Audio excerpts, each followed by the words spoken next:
Bueno, Bueno, pues como ya son casi las 11:05, ¿vale? Vamos a comenzar, vamos a presentar. Buenos días a todos, mi nombre es Belén Cazalla y soy la responsable en la provincia de Cádiz de llevar a cabo el proyecto CEA Más Empresa, que es el proyecto de fomentar la cultura emprendedora en la provincia de Cádiz y es de la Confederación de Empresarios de Andalucía y está financiado por la Consejería de Empresa, Conocimiento, Universidad de la Junta de Andalucía. Este proyecto, pues que empezó ya en el año 2015, parece mentira que llevemos ya tantos años, uno de sus objetivos, pues es, aparte del emprendimiento, es también consolidar los conocimientos de los empresarios que ya están en el día a día. Y tan importante es para nosotros los nuevos y las empresas de todo tipo como la empresa familiar. La empresa familiar desde hace ya muchísimos años, creo que tienen, no sé exactamente, pero el PIB del país creo que lo tienen bastante ocupado ellos. Creo que forman cerca del 80%. Y creemos que sobre todo el relevo generacional es muy importante porque tiene que ir llevado de la mano del protocolo familiar. Nosotros hemos hecho varios seminarios ya de empresas familiares, más la CEC ha formado un consejo de empresa familiar recientemente, al igual que lo tiene la CEA. Y bueno, os invitamos también la semana que viene, que tenemos el día 24, un consejo de la empresa familiar en las bodegas Barbadillo, en Sanlúcar de Barrameda, para celebrar el bicentenario de esta empresa familiar. Y con esto y con ello lo que quiero comentaros, voy a presentar a vuestro ponente, bueno, que es colaborador de la CEA, colaborador de la Confederación de Empresarios de Málaga y ahora es colaborador de la CEC y dentro de nada pues también formará parte de nuestro Consejo de Empresa Familiar. Tenemos a Luis Manuel Granda López, que es economista, aparte de tener muchos másteres, lo importante de esta persona es que es la tercera generación de familia empresaria. Por eso forma parte y por eso quieren que esté en muchos consejos de empresas familiares, para que aporte su experiencia. Es miembro de la Asociación Española de Asesores Fiscales, también del Registro de Economistas Asesores Fiscales y también del Registro de Economistas Forenses. Y por otra parte también es miembro del Consejo de Empresas Familiares de SEA y de la CEM. Bueno, yo no me quiero entretener más porque creo que lo importante lo va a contar Luis en este seminario que nos va a hacer un poquito pues ver el objetivo que no se nos debe de olvidar en una empresa, que es ahorrar y que no nos afecte, pues sobre todo las deudas nos afecte a los negocios y de manera personal. Luis, cuando tú quieras, te toma la palabra. muchísimas gracias, Belén. Buenos días a todos. Un placer poder estar aquí en tanto la Confederación de Empresarios de Cádiz como, por supuesto, en la CEA. Y una pena al mismo tiempo no poder estar presencialmente porque Cádiz es una provincia que me encanta. Yo empecé a veranear en Cádiz, aunque soy de La Coruña, pero vivo en Málaga ya desde hace un tiempo. Pero soy de La Coruña, mi familia es de La Coruña. Y yo empecé a veranear en el Puerto Santa María en el año 96. Entonces, la verdad es que Cádiz es una provincia, vamos, para mí desde luego, y lo digo mucho, y no lo digo porque esté aquí, pero desde luego es la más bonita de España y la más completa. Soy un enamorado de toda la Grazalema, tenemos también mucho negocio en Cádiz y la verdad es que me gusta. Tuvimos en su día, además, durante 5 años, despacho en el Puerto Santa María también. Eh, eh, y por tanto, vamos, soy un enamorado de Sanlúcar, de toda la zona de Cádiz, sin duda alguna. Bueno, pues vamos a hablar de una cuestión que yo creo que siempre está de actualidad, ¿no? Y es, por un lado, el tema del relevo generacional. Estamos en un ámbito de familia empresaria y de empresa familiar, y por otro lado, tenemos que tratar de optimizar los impuestos tanto en el ámbito de la empresa como de la familia, al mismo tiempo que debemos de proteger nuestro patrimonio, ¿no? Y protegerlo no se protege solo desde el punto de vista hay muchas formas de protegerlo, ¿no? Si ahorramos impuestos estamos protegiendo patrimonio. Si hacemos un relevo generacional, como muy bien comentaba Belén, a través de un protocolo familiar, por ejemplo, pues también estamos protegiendo nuestro patrimonio. Cuando formamos a nuestros hijos y a nuestros nietos, estamos protegiendo patrimonio. Y creo que es fundamental también el momento que estamos viviendo en Andalucía. Como sabéis, y como introducción diré que en Andalucía pasamos de ser la comunidad autónoma con el impuesto de sucesiones más caro de España a ser la comunidad autónoma prácticamente con el impuesto de sucesiones igualado prácticamente con Madrid, más barato de España. Creo que estamos en un momento para tomar decisiones. Creo que esta situación de baja tributación en el ámbito del impuesto sobre sucesiones en Andalucía va a cambiar, como va a cambiar en toda España, porque ya hay un proyecto del Gobierno central para homogeneizar los impuestos a nivel nacional y restarle competencias en materia normativa a todas las comunidades autónomas para evitar, en principio, las desigualdades entre ciudadanos de distintas comunidades y, por tanto, creo que no hay demasiado margen para tomar decisiones. No hay fecha todavía, pero se prevé que sea a lo largo del año que viene. Quizá no en el primer semestre, pero sí quizá en el segundo semestre. Por tanto, creo que es un buen momento para planificar y para empezar a analizar y a valorar la posibilidad de hacer algún movimiento con el objetivo, por supuesto, de optimizar y también de proteger ese patrimonio.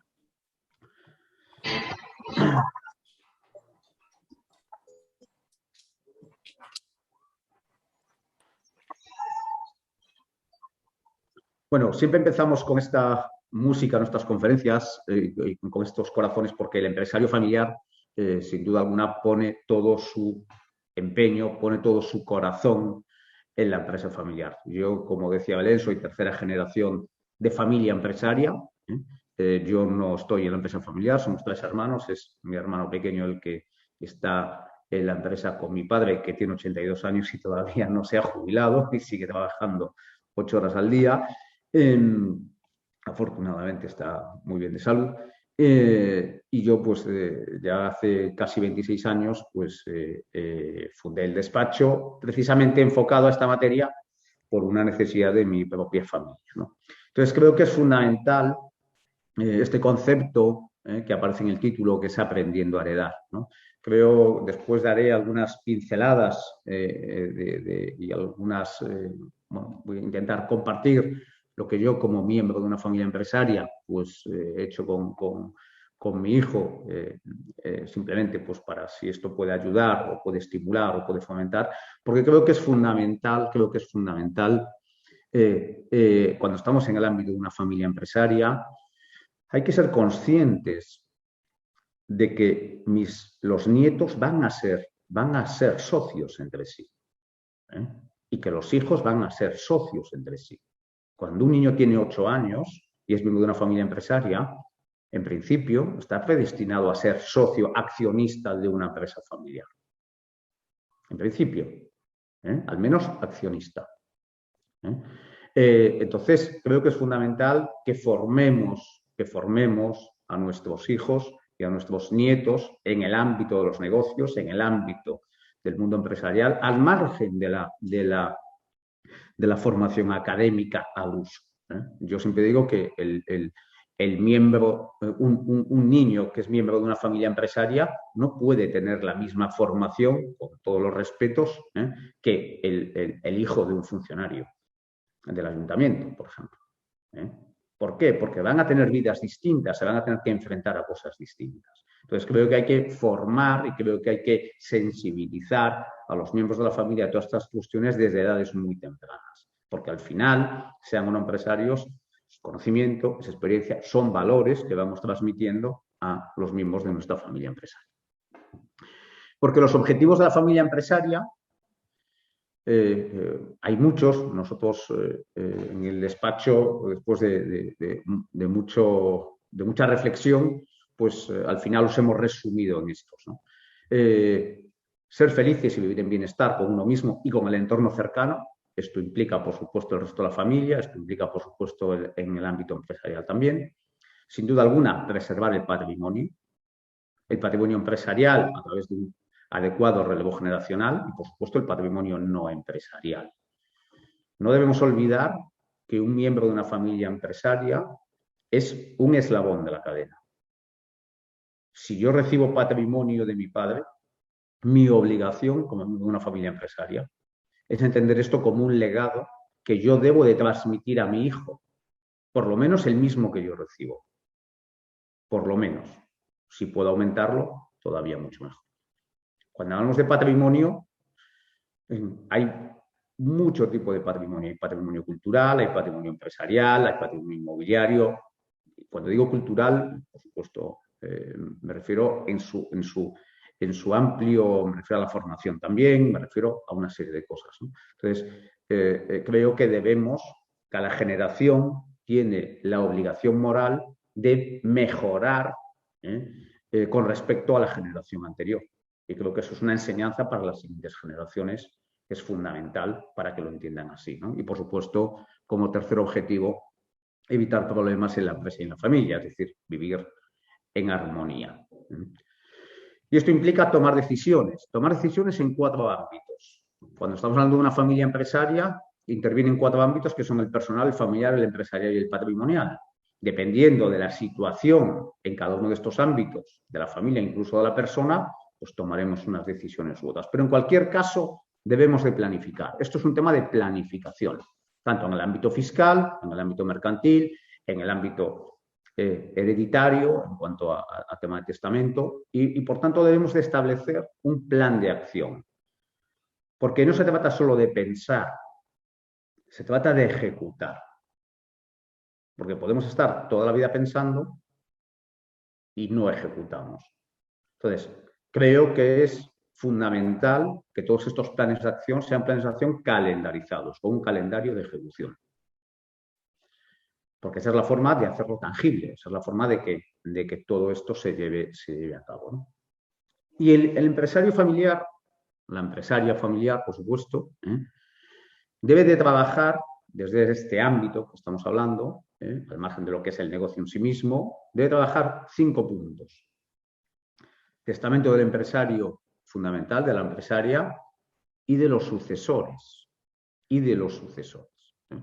¿Por qué? Porque se pueden dar situaciones que no son deseables y que son evitables. Como por ejemplo, siempre pongo un ejemplo, hay muchísimas más, pero como ejemplo, si yo tengo, por ejemplo, el 15% de la empresa de mi padre y yo fallezco, yo tengo un hijo que tiene 16 años, solo tengo un hijo. Si yo fallezco, tenga o no tenga testamento, si lo tengo mejor, pero si no, sería exactamente igual. Mi hijo sería el usufructo, perdón, el heredero de mis participaciones en la empresa de mi padre, pero al ser menor de edad y no tener capacidad de obrar, la persona que gestiona y administra y, por tanto, ejerce el derecho de voto en las juntas generales es su madre. Que no digo que esto sea malo, pero lo que sí digo es que es evitable.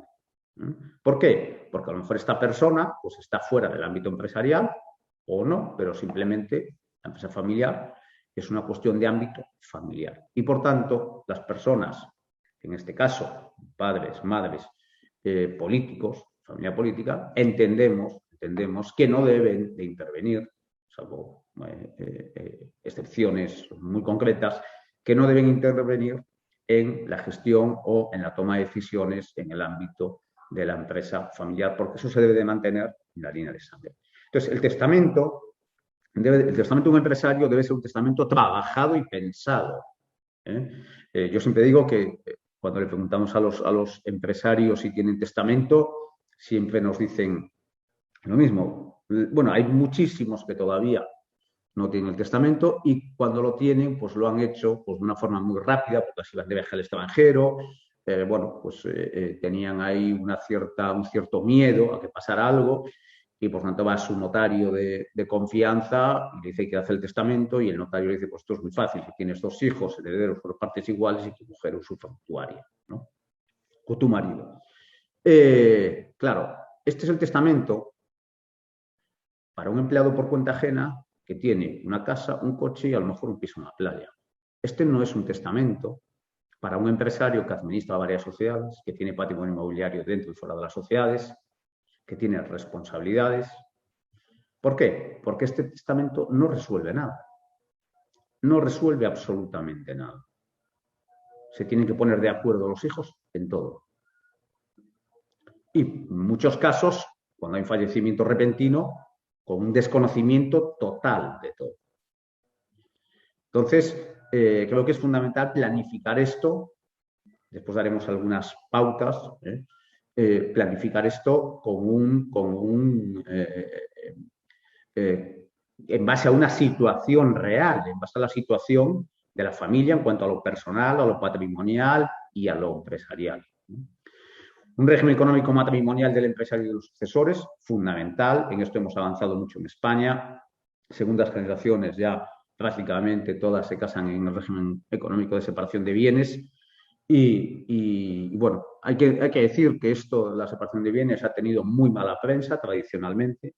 Yo siempre digo abiertamente que mis padres hicieron separación de bienes en el año 82, cuando yo tenía 14 años. En mi casa se comentaba absolutamente todo. Mis padres han hecho las bodas de oro. Como digo, mi padre no se ha jubilado, sigue trabajando y no ha habido ningún problema, porque hay que entender y hay que explicar, porque ha habido un déficit en la forma de explicarlo, hay que explicar adecuadamente que el régimen económico matrimonial, con uno de sus objetivos es proteger determinado patrimonio de la familia de los riesgos empresariales. Y eso es así, eso es fundamental. Porque al final el empresario asume muchos riesgos. Riesgos de todo tipo. Como sabemos, la legislación cada vez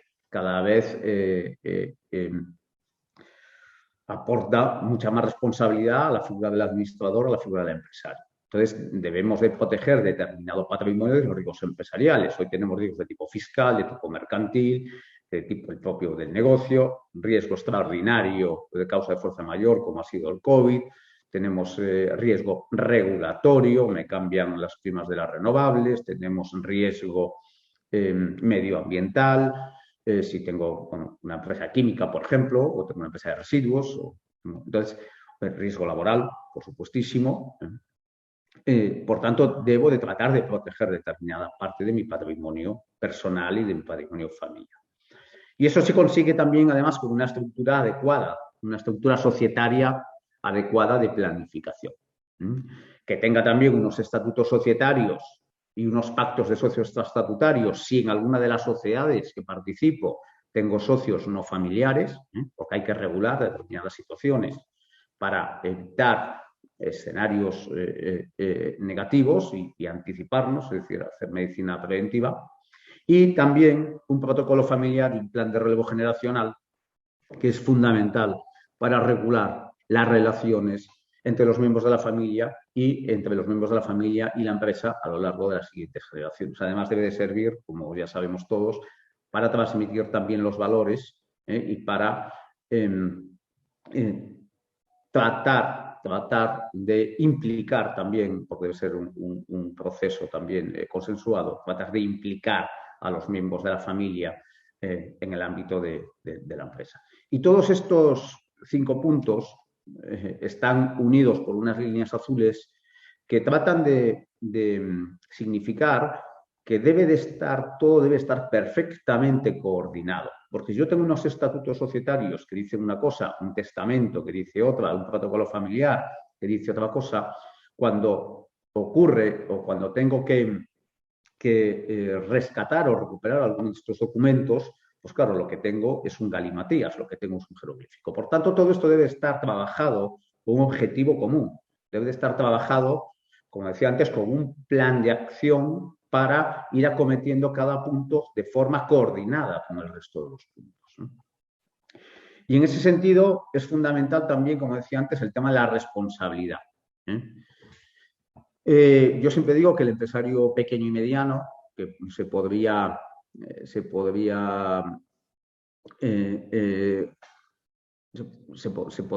reflejar con esta foto que tenemos en la derecha, pues va en bicicleta. Es decir, cualquier impacto le afecta directamente a su persona. Al empresario grande, el empresario que todos conocemos, pues, Amancio Ortega, me vais a permitir que yo soy de La Coruña y creo que todos además le profesamos muchísima admiración, Amancio Ortega, Florentino Pérez, Juan Ros de Mercadona. Al final todos van con estructuras societarias que permitan también que esa responsabilidad sea mayor en el caso de un evento o en el caso de un riesgo incontrolado, ¿no? Y es fundamental todo esto. Y para estas medidas de prevención, vamos a poner aquí simplemente algunas de ellas, pues es importante una estructura societaria adecuada. Como sabéis, hay un seguro de administradores y directivos. Importantísimo el tema del corporate compliance, dependiendo también del sector de actividad de la sociedad, pero es fundamental para tratar de reducir, incluso en algunos casos eliminar la responsabilidad de los administradores y de la propia empresa, la responsabilidad jurídica, en el ámbito de la materia penal. Hacer una ISO, hay diferentes ISOs, pero la ISO también protege mucho el patrimonio. Pues si tenemos una ISO medioambiental, hay unos procedimientos en materia medioambiental, con lo cual pues el riesgo medioambiental disminuye. Bueno, la ISO 9000, bueno, como sabéis, incluso hay una ISO de continuidad del negocio, hay muchísimas, una ISO de, por supuesto, riesgo laboral. Creo que eso ayuda también a que la empresa esté mejor gestionada y a que todos los intervinientes en la gestión de la empresa o los operarios pues realicen todas las actividades con un menor riesgo, que eso al final implica menor riesgo para la empresa y por supuesto para el administrador. Y después una obviedad, pero que a veces no es tan obvia, pero es hacer las cosas bien y no asumir riesgos innecesarios, porque a veces vemos operaciones, vemos situaciones que no se planifican adecuadamente y que se están asumiendo riesgos, por ejemplo, de tipo fiscal, de tipo mercantil, de tipo patrimonial, pues que no son necesarios. Hay ciertas operaciones que se pueden enfocar de diferentes formas y se trata de siempre enfocarlo de la forma óptima desde una visión global. Y en ese sentido, hemos identificado algunas de las situaciones que se pueden dar en el empresario y en la familia empresaria y que requieren una planificación fiscal y una planificación mercantil. Y ahí hablaremos de ahorro fiscal. Por ejemplo, un empresario con varias empresas en las que participa como persona física en todas ellas, con varios socios externos o con familiares. Empresario con varias empresas y con patrimonio inmobiliario a su nombre personal. Esto es lo más habitual en España. No solo en Andalucía, sino también en España. Nosotros tenemos una experiencia de 25 años con primer despacho en La Coruña, un despacho en Madrid, despacho en Málaga, y tenemos una visión que al final el empresario es prácticamente, yo diría, no solo en España, sino a nivel mundial, ¿no? Prácticamente tiene unas necesidades, tiene una familia, tiene patrimonio, tiene una empresa y efectivamente la legislación es distinta en cada país, pero en definitiva no es tan distinta. Empresario que quiere traspasar o empresaria toda la empresa o parte al hijo o a los hijos para que se vayan implicando a la empresa de forma más directa. Y un empresario y una empresaria que quiere vender la empresa, y es importante planificar la operación para tributar la operación. Quiero hacer simplemente aquí un comentario con respecto a esto. Estamos muy sorprendidos porque en el despacho tenemos en este momento 7 familias empresarias que están vendiendo la empresa. Curiosamente, de esas 7, 5 son las segundas generaciones que están vendiendo, pero con la primera generación en vida y, por supuesto, con el consentimiento de la primera generación. Es fundamental planificar fiscalmente una operación de venta y planificar la empresa para una operación de venta. Estamos en un momento en España, en el año 2020 ha sido el año récord en operaciones de money. Operaciones de money son operaciones de compra-venta de empresas y la media, según un estudio de un despacho que está entre los Big Four, la media del múltiplo de EBITDA en las operaciones de venta, la media en España en el año 2020 ha sido 10,5 veces EBITDA.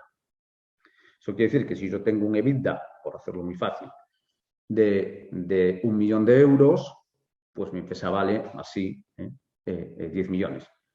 Cuando hablamos de media, eso quiere decir que hay operaciones que se han realizado en 5, 6, 7 y otras que se han realizado en 15, 16, 17. Pero la media en 2020 ha sido el 10,5. Yo creo, bueno, que esto atiende a varias razones. Una, por supuesto, hay muchísima liquidez en el mercado, hay muchos fondos con necesidad de invertir. Y por otro lado, yo creo que el COVID también ha cambiado mucho la mentalidad de las personas. Yo creo que ha cambiado mucho más de lo que parece la mentalidad de las personas. Y creo que toda esta fiebre vendedora, pues también es porque, y nosotros lógicamente hablamos con nuestros clientes de esto, por supuestísimo, pues hay un cambio de pensamiento también en el empresario, en la familia. Digamos que bueno, pues este parón del COVID pues nos ha hecho reflexionar, nos ha hecho pensar y yo creo que ese ha sido el motivo pues, para que muchas, eso, y entre que los fondos tienen mucha liquidez, pues la verdad es que se están haciendo muchísimas operaciones que a veces es una gran solución para familias donde no hay un claro relevo generacional, desde el punto de vista de la gestión de la empresa. Entonces, creo que bueno, es una cuestión que está muy de actualidad y que creo que vamos a ver todavía muchas más operaciones de estas, ¿no? Y vamos a ver ahora, con respecto a estos supuestos que estábamos hablando, vamos a hablar de estructuras societarias y vamos a hablar de optimización fiscal y de ahorro fiscal. Esto es un ejemplo, cliente real, por supuesto anónimo, sin nombres. Voy a explicar la nomenclatura para que se entienda. SO significa sociedad operativa, PF1O es marido, PF1A mujer. Es un matrimonio que es un cliente que es andaluz. En este momento tienen 5 concesionarios de automóviles, tienen también una pequeña red postventa, entraron en el negocio de la hotelería y entraron también hace años en el negocio de la promoción inmobiliaria. Además, en nuestra nomenclatura de despacho, esta foto de la izquierda en el margen inferior significa pues, su vivienda habitual. Y a la derecha tenemos que esta persona física, como persona física, tiene inmuebles que generan rentas. Tiene inmuebles arrendados a terceros, que pueden ser apartamentos, que pueden ser naves industriales, que pueden ser plazas de garaje, que pueden ser locales comerciales, en fin, de diversa tipología. Bueno, este es el mapa, esta es la foto después de 30-35 años de actividad empresarial, la foto de una familia, ¿vale? ¿Y por qué decimos que esta estructura es una estructura errónea? Bueno, porque fundamentalmente se producen dobles tributaciones en algunos impuestos y por otro lado, y enlazando ya con el impuesto sobre el patrimonio y el impuesto sobre sucesiones, es muy difícil obtener la bonificación para transmisión de activos empresariales a la siguiente generación, que en Andalucía es el 99%. ¿Vale? Tengo que hacer un matiz aquí.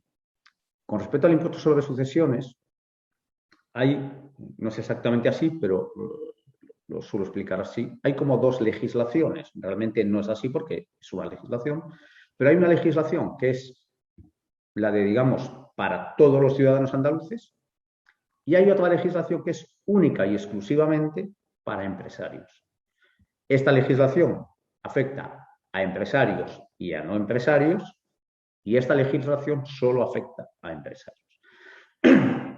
La legislación para empresarios, que es la que a nosotros nos interesa, porque además a nivel nacional es bastante similar en todas las comunidades autónomas,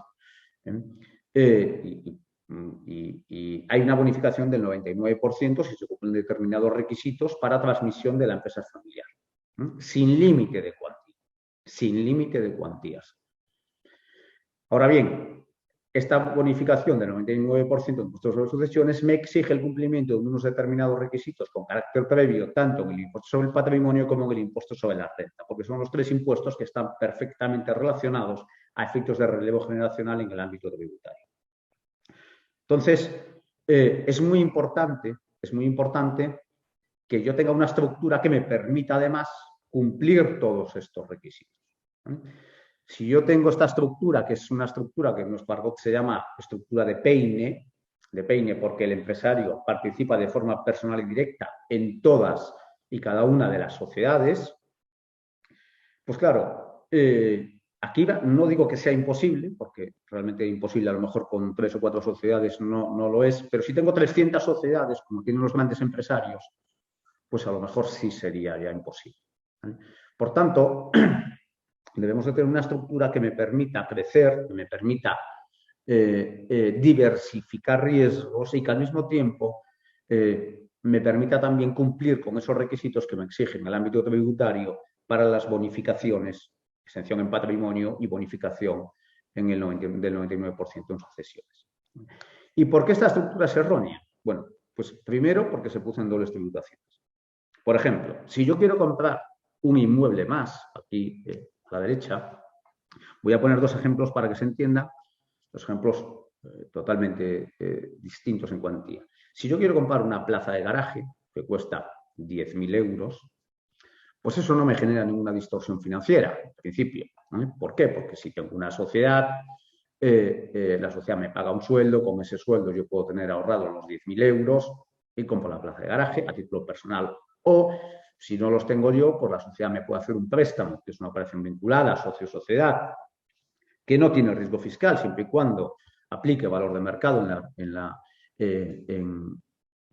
los intereses que debo de devengar. Y, por tanto, es una operación que no tiene riesgo fiscal, la sociedad me deja 10.000 euros y yo, pues, compro la plaza de garaje.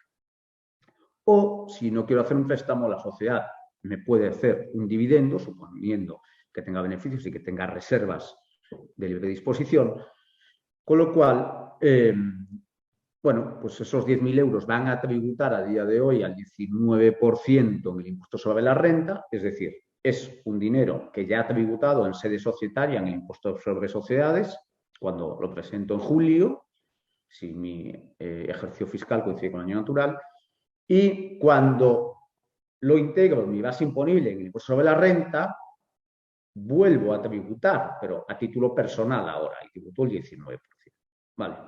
Si esto lo hago con 10.000 euros, pues a lo mejor es asumible mentalmente, incluso por capacidad económica, es asumible tributar 1.900 euros, que es el porcentaje de tributación en el dividendo, en esa cuantía. Pero claro, y por tanto yo podría comprar esa plaza de garaje. Ahora bien, si yo quiero comprar un edificio, como hace Amancio Ortega, que vale 1.000 millones de euros, y seguirme tan arriba, si quiero comprar una nave industrial que vale 1 millón de euros, pues claro, el ejemplo ya me distorsiona económicamente a efectos de tributación. ¿Por qué? Porque evidentemente no me puedo subir el sueldo porque es una operación vinculada al sueldo del administrador o el sueldo del accionista. Es una operación vinculada a su sociedad, por tanto, tengo que aplicar valor de mercado en función de la dimensión de mi empresa y en función también del sector de actividad, y el exceso sobre el valor de mercado sería, esa retribución salarial sería no deducible a efectos de impuestos sobre sociedades, pero sí tributaría a efectos de renta. Por tanto, ese mecanismo, desde luego, no me interesa. Un préstamo, pues hombre, sí, 1 millón de euros me podría hacer un préstamo, pero tengo que tener después renta fiscal disponible a título persona física para poder devolver el préstamo. Con lo cual voy a estar vinculado 10, 15, 20, 25 años con un préstamo devengando intereses que se lo tendría que devolver a la sociedad. Y por otro lado, la otra opción que me queda es una reducción de capital, que también tributa como ganancia patrimonial, o un reparto de dividendo. Claro, si reparto un dividendo de 1 millón de euros, hay que pensar que ese 1 millón de euros, como decía antes, ya tributó en sede societaria y vuelve a tributar ahora. Claro, el 1 millón de euros ya no tributa el 19, tributa el 23. Por tanto, he tributado el 25 en sede societaria, impuestos sobre sociedades por ese 1 millón, y ahora vuelvo a tributar el 23%. Claro, el 23% de 1 millón de euros son 230.000 euros. Cuando yo voy a mi asesor y me dice esto, pues claro, yo a lo mejor sí estaba dispuesto a pagar 1.900 euros en el ejemplo de los 10.000 euros, pero claro, ya no estoy dispuesto a pagar 230.000 euros porque eso ya es una cuantía que no estoy dispuesto a pagar. Sí existen otros mecanismos, ¿vale? Entonces, claro, vemos que esta estructura es una estructura errónea. ¿Por qué? Porque me obliga, primero, a tributar y me obliga también a generar unos mecanismos que no son los adecuados. Además de que va a ser muy difícil, como decía antes, que cumpla los requisitos para poder acogerme a la exención sobre el patrimonio y, por ende, a la bonificación del 99% sobre sucesiones. ¿Y qué hace normalmente el empresario cuando quiere comprar esta nave de 1 millón de euros? Pero claro, no la puede comprar a título de persona física, porque quien tiene el dinero es la sociedad, repartir el dividendo le cuesta los 230.000 euros y entonces lo que hace normalmente es esto. Y pasamos de la estructura societaria anterior a esta. Y es que el empresario en esa sociedad operativa, que es la que genera, pues va adquiriendo inmuebles. Adquiere esa nave, incluso sigue adquiriendo inmuebles. Inmuebles, ¿por qué? ¿Por qué los adquiere esa sociedad? Porque sacar el dinero, y perdón por la expresión, sacar el dinero de la sociedad me cuesta mucho dinero fiscal.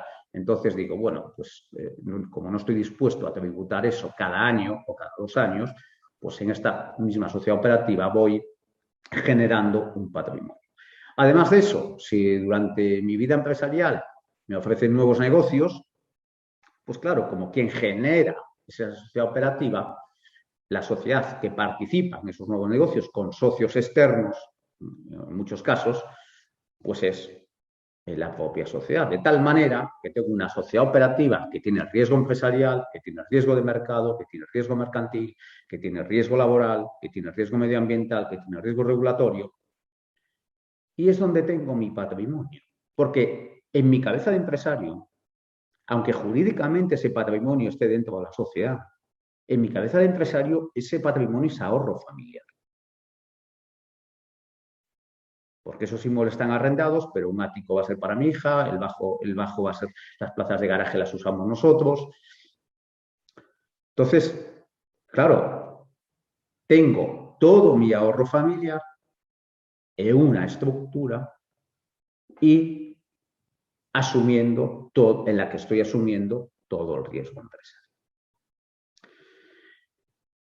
Si además de esto viene un COVID, o si además de esto tengo que presentar un concurso de acreedores, pues evidentemente el administrador concursal estará encantado de que todo mi patrimonio, todo mi ahorro, e incluso muchas veces el patrimonio familiar que proviene a veces de la familia, pues esté dentro de la sociedad operativa.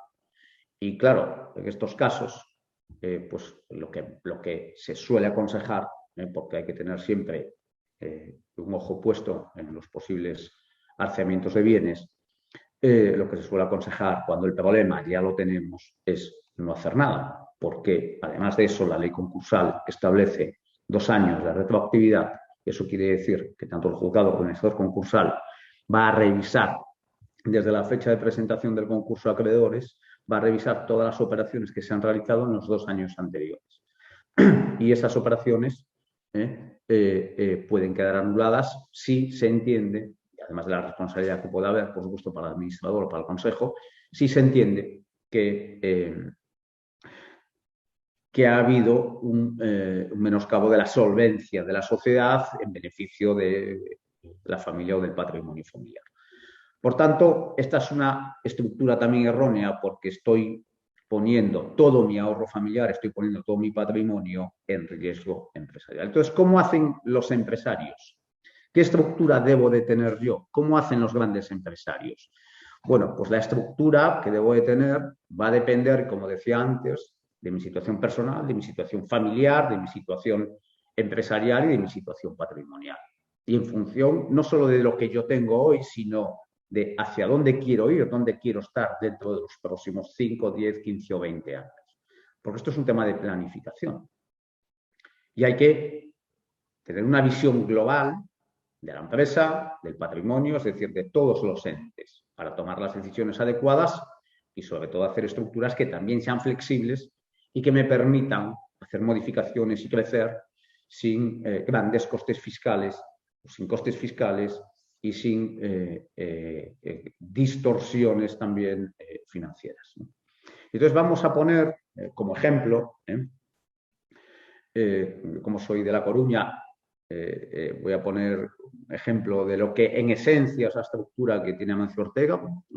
Como sabéis, esto es público, notorio, está en el registro mercantil, lo cual es público, y además de eso sale en expansión y en los periódicos de información general continuamente. Esta no es, y lo digo muy claro, no es la estructura de Amancio Ortega, pero sí me sirve como ejemplo para explicar cómo hacen los grandes empresarios.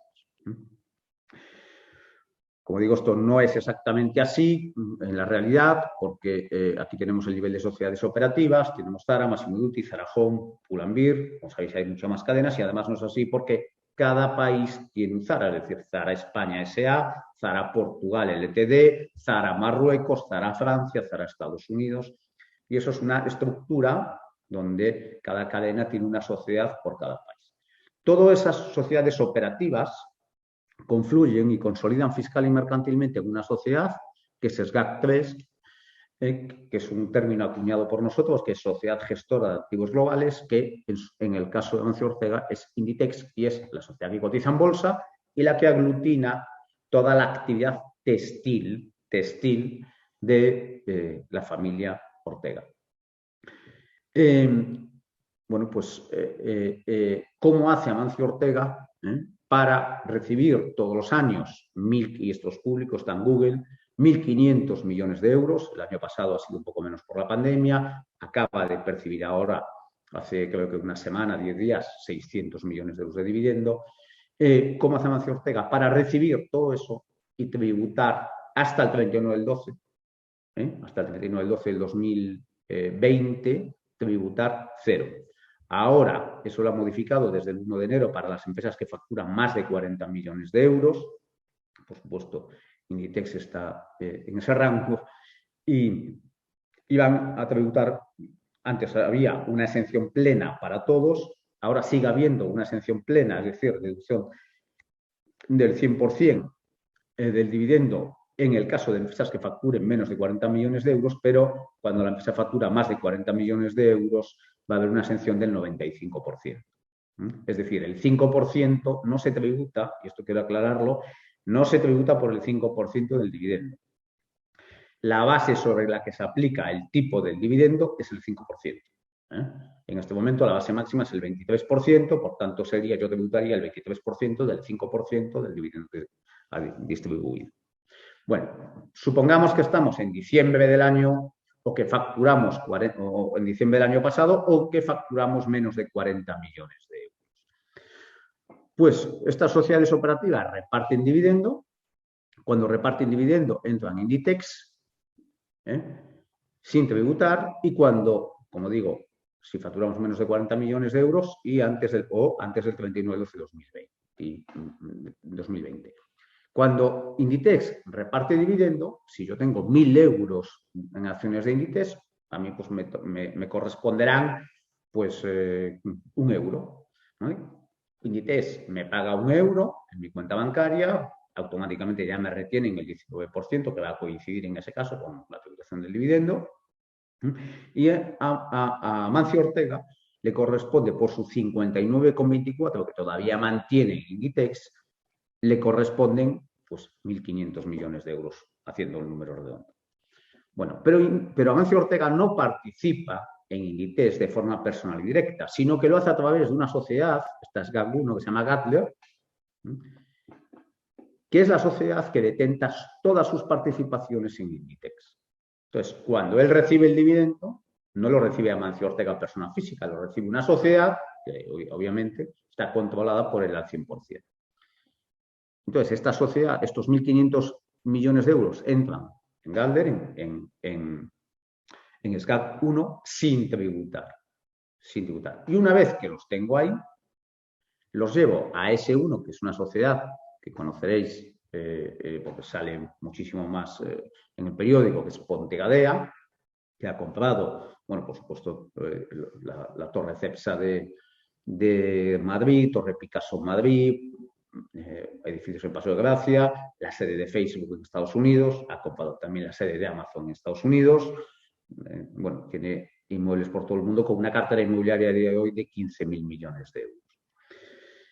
Pues estos 1.500 millones de euros que están en ese alguno me los llevo a la sociedad patrimonial, a Pontegadea, a través, bueno, hay diversas operaciones, pero una puede ser una ampliación de capital que tampoco tributa, y por tanto el dinero, la corriente financiera del dinero, del dividendo, ha ido subiendo desde las sociedades operativas a SGAC 3, a SGAC 1 y acaba en S1, que es quien compra los activos inmobiliarios y que además se los puede alquilar a las propias cadenas y a terceros, porque tiene inquilinos que son competencia, como H&M en Madrid, por ejemplo, una Gran Vía.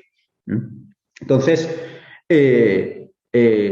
esta es la estructura que yo como empresario debo de tener. Probablemente no, o probablemente sí. Habrá que valorarlo. Pero ¿puedo yo aplicar como empresario pequeño y mediano la misma legislación que aplica Amancio Ortega para esta estructura? Por supuesto. ¿Puedo yo obtener el mismo nivel de protección y el mismo nivel de ahorro fiscal que los grandes empresarios? Por supuesto. No hay una legislación para Amancio Ortega y otra legislación para mí. Lo único es que hay que saber aplicar. Pero la legislación es exactamente la misma. Es más, esto no es una legislación española, es una legislación europea, que es prácticamente igual en todos los países de la UE, con alguna diferencia mínima, porque fue una directiva comunitaria que ha sido transcrita a cada legislación de cada país miembro de la UE. Por tanto, es fundamental tener una estructura que me permita ahorrar dinero y que al mismo tiempo me permita proteger el patrimonio. Ahorrar dinero no solo en el dividendo. En una estructura de estas es muchísimo más fácil que en cualquiera de las dos estructuras que hemos visto conseguir la exención de patrimonio que me permite la bonificación del 99%. Es fundamental para el empresario que todos los años revise estos temas.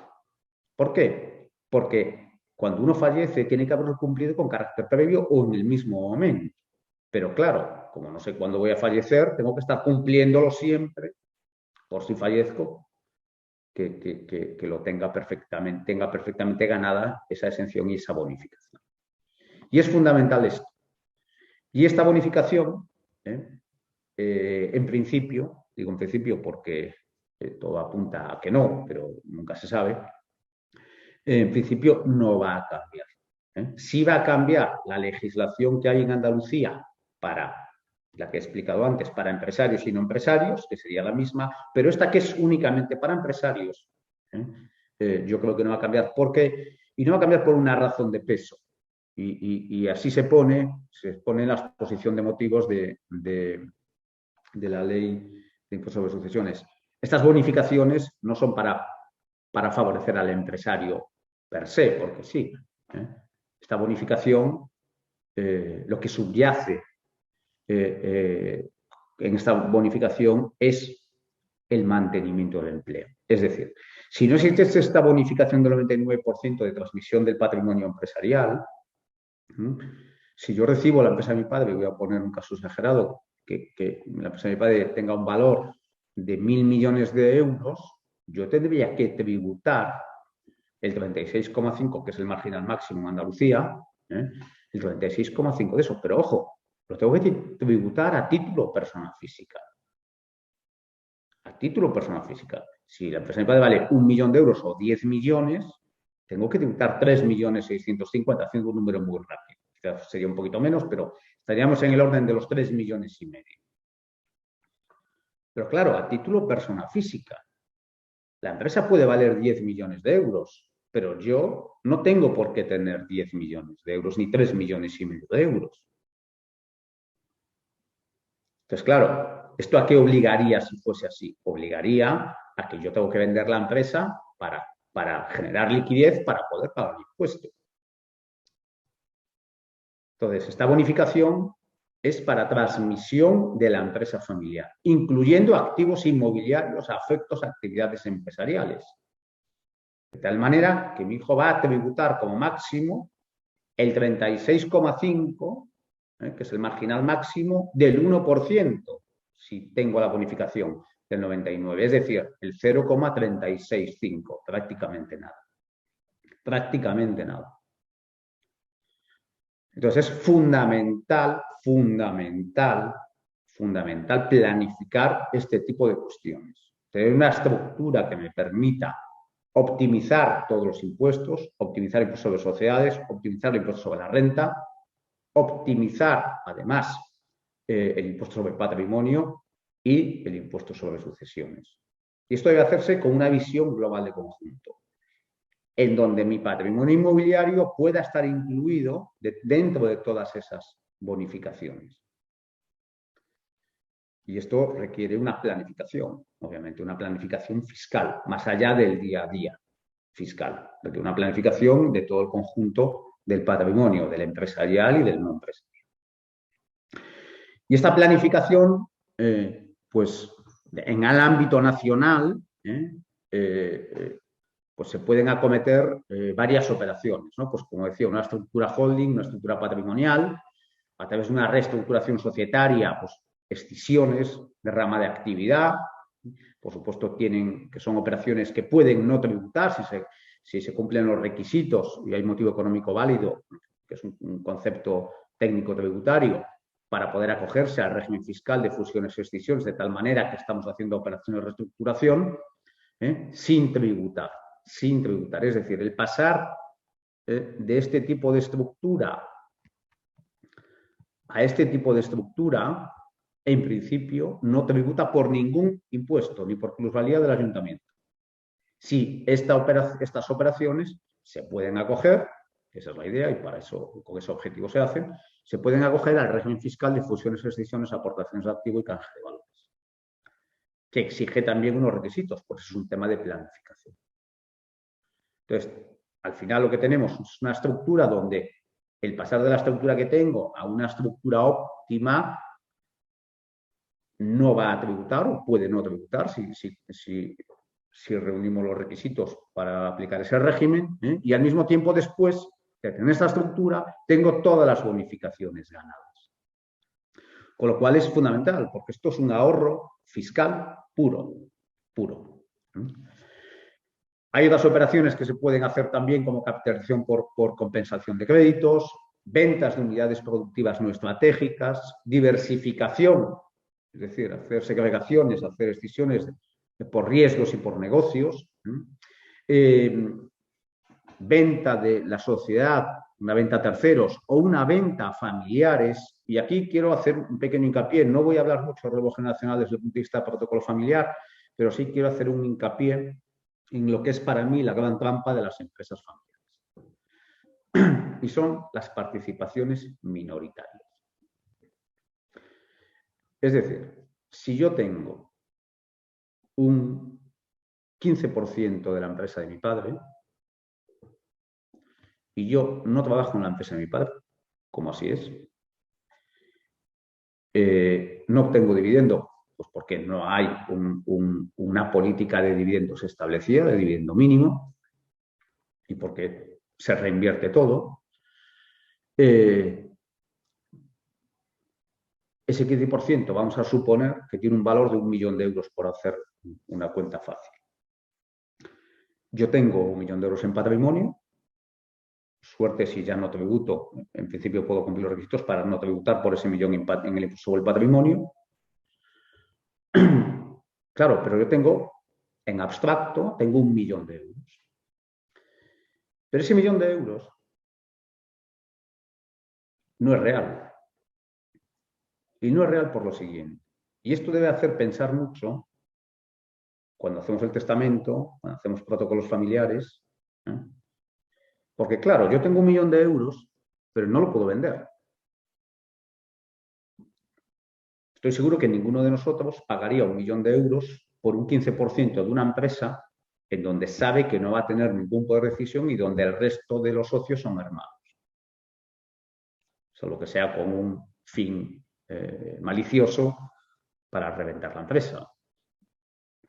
Pero, en principio, en buena fe, nadie va a pagar 1 millón de euros por un 15% de una sociedad donde no hay política de dividendos y donde no voy a tener posibilidad de decidir nada, porque mi porcentaje no es suficiente. Por tanto, yo tengo ese 1 millón de euros, pero no se lo puedo vender a ningún tercero. Y claro, a mis hermanos se lo venderé si mis hermanos quieren. Pero es que a lo mejor ni mis hermanos quieren, ni a lo mejor mis hermanos, porque esto lo tiene que comprar la persona física, aunque sea la opción de la autocartera de la sociedad, pero tiene un plazo para amortizar o para vender esas participaciones. Entonces, claro, si mis hermanos no quieren comprarme, yo no puedo realizar ese 1 millón de euros. Y mis hermanos me van a comprar en el precio que ellos quieran. Me van a decir, te damos 200.000, te damos 300.000. No necesitamos un 15% mayores. Y no necesitamos endeudarnos para comprar un 15% de una sociedad. Máxime si mis hermanos trabajan en la empresa, porque ya están obteniendo una rentabilidad en forma de salario. Pero yo, que no trabajo en la empresa, que no recibo nada de la empresa, y ojo, si no tengo que ir al banco a avalar en operaciones financieras, porque entonces ya se genera un conflicto tremendo entre hermanos. Entonces, claro, a lo mejor es mucho mejor. Yo prefiero que mi padre me deje 2 apartamentos en Zara de los Atunes, por ejemplo, que valgan cada uno 150.000 euros, 300.000 euros. Pero es que a esos 300.000 euros yo le voy a sacar una rentabilidad en alquiler, o le voy a sacar una rentabilidad en usufructo, un disfrute personal de la familia, o los puedo vender y puedo hacer algo con ese dinero. Claro, y cambio 1 millón de euros en una sociedad de un 15% por 300.000 en 2 apartamentos. Pues yo a lo mejor sí. Esto es una opinión personal. Porque, claro, es difícil salir de una empresa familiar si los demás no quieren. Es muy difícil. Entonces yo tengo un patrimonio que no quiero, vamos a decir entre comillas lo de no quiero, que me lo han dejado, pero que para mí eso no es un patrimonio económico, en el sentido de que no lo puedo realizar y no obtengo una rentabilidad por ello, ¿no? Entonces, hay que tener cuidado cuando uno planifica lo que es la sucesión, tanto de la empresa como del patrimonio, porque se pueden generar estas situaciones que realmente generan al final una diferencia y generan al final un perjuicio para unos en beneficio de otros. Para eso en el protocolo familiar se incluye siempre un mercado intrafamiliar.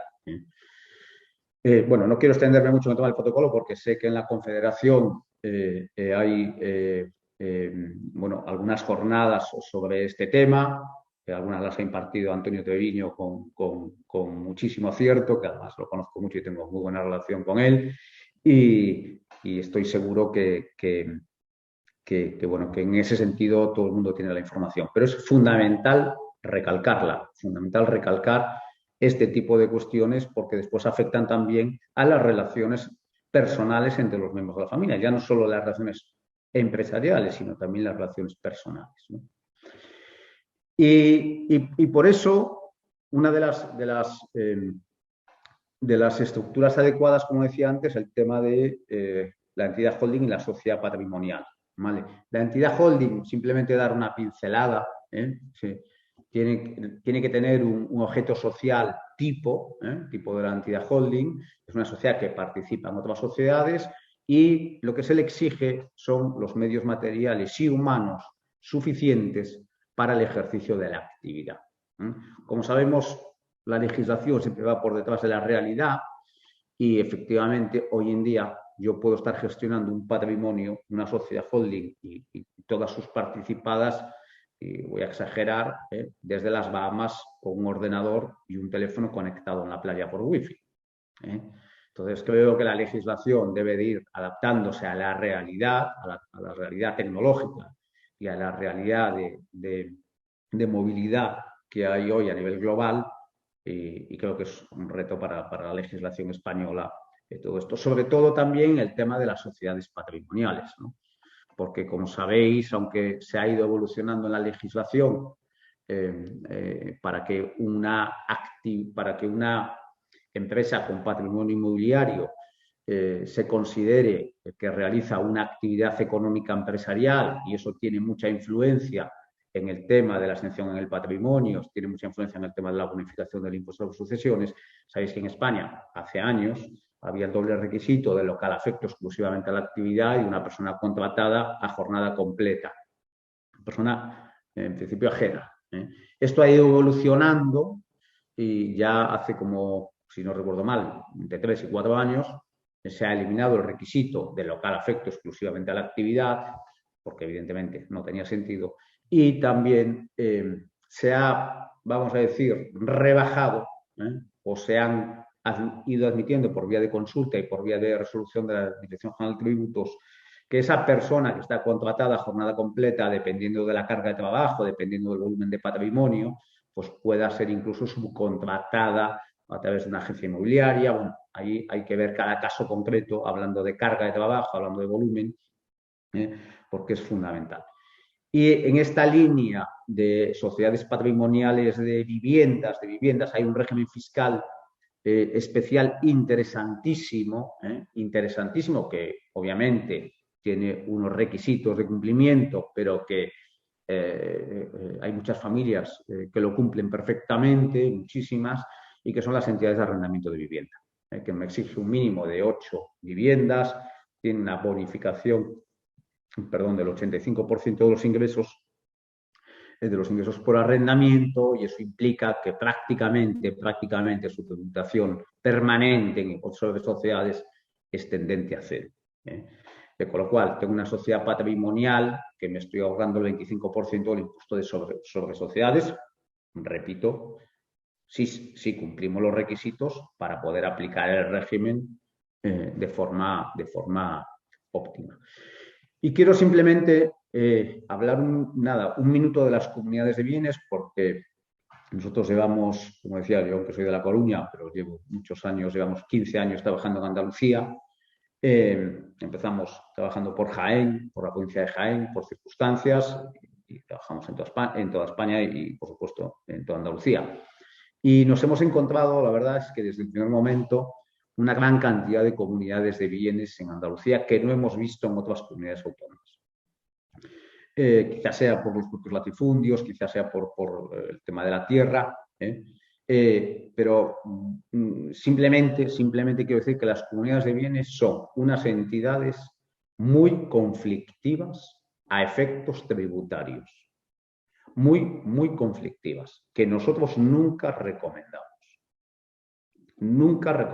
porque solo generan problemas tributarios e incluso después problemas en la sucesión, porque no tienen carácter mercantil y, por tanto, cualquier movimiento, cualquier cuestión tributaria, hay una confusión entre lo que es el patrimonio empresarial y lo que es el patrimonio personal tremenda, y es realmente complicado, además de que desde el punto de vista tributario pues no son nada interesantes, al margen de la conflictividad que generan.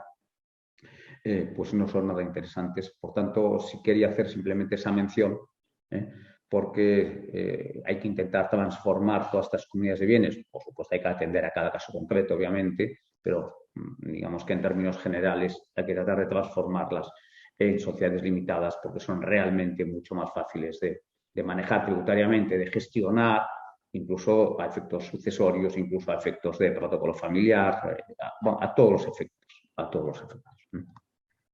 Y es importante también, para proteger el patrimonio y proteger la empresa, tener muy claro, yo sé que esto va a parecer un poco obvio, pero nos hemos encontrado en muchísimos casos donde no es tan obvio, y donde hay sociedades que no están, digamos, llevadas adecuadamente.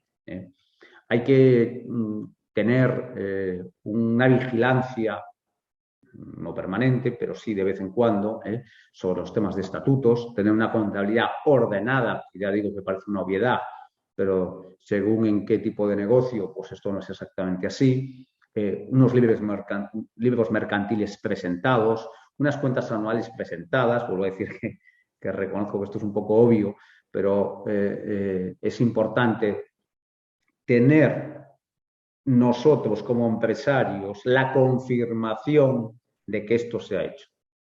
Porque normalmente el empresario esto lo delega muchas veces en personal de la propia empresa, si tiene dimensión para ello, o incluso en la asesoría, o incluso en los dos. Y muchas veces hay, no digo que mala fe, pero sí despistes, y a veces pues no están presentadas o han sido devueltas porque la firma estaba mal, porque faltaba algún dato y por tanto no están debidamente diligenciadas. Y eso nos puede generar muchos problemas a la hora después de firmar operaciones bancarias, por supuesto, y ya no digo en temas de concurso de acreedores, porque ya hay una responsabilidad presunta, clara, en el caso de que las cuentas no estén presentadas. Ver que los cargos están vigentes, controlar, y en esto la legislación pues ha dado muchos bandazos, controlar la retribución del administrador y la deducibilidad del gasto de la retribución del administrador en sede societaria, ver si esto está recogido en estatutos, controlar el tema de las categorías profesionales. Todo esto que digo, aunque puede parecer una cosa obvia, tiene mucha importancia a efectos de las bonificaciones fiscales, porque hay bonificaciones fiscales que me exigen determinada categoría profesional.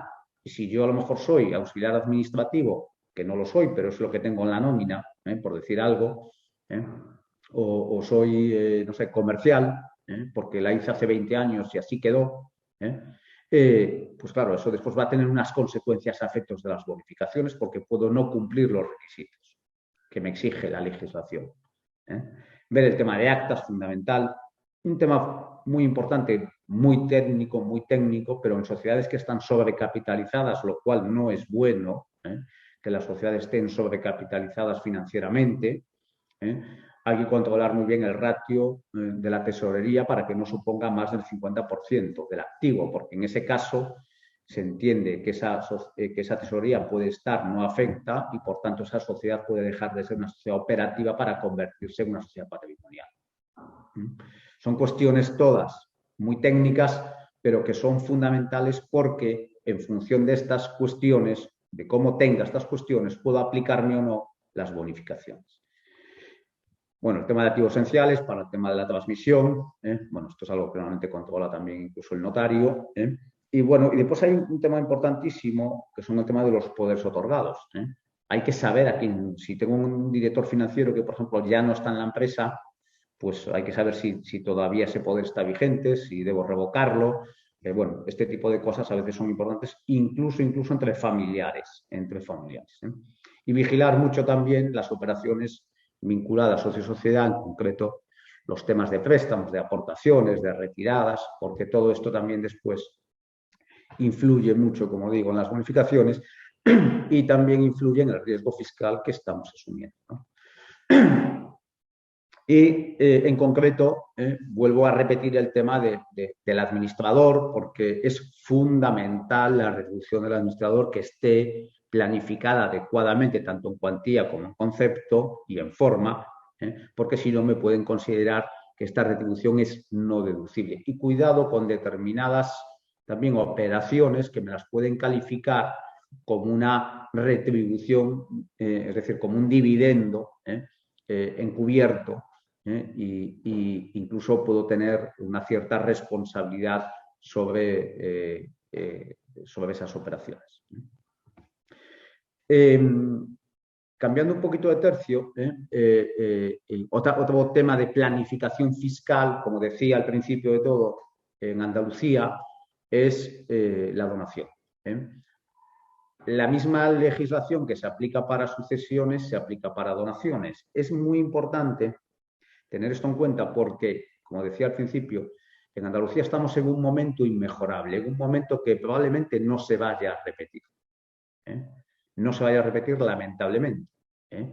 Porque cuando se modifique la legislación en materia de sucesiones, va a ser difícil que pasemos a un escenario mejor. Sin duda vamos a pasar a un escenario peor. Entonces, creo que es un buen momento para tomar decisiones. Como sabéis, la plena propiedad de un bien se divide en el usufructo y en la nuda propiedad. El usufructo es el uso y el disfrute. Y esto afecta tanto a bienes inmuebles como a participaciones sociales. Una medida de planificación fiscal, incluso de transmisión ya a la siguiente generación de determinado patrimonio, es transmitir la nuda propiedad manteniendo yo el usufructo. El usufructo supone que si yo transmito la nuda propiedad vía donación a mis hijos, por ejemplo, de un apartamento en Zara de los Atunes, pues yo voy a mantener el usufructo. Eso quiere decir que quien va en verano, quien disfruta y quien tiene las llaves, dicho así al extremo, soy yo, aunque mis hijos tienen la nuda propiedad. Y si yo mañana decido alquilarlo, porque no voy, el que cobra las rentas de ese alquiler soy yo, no mis hijos.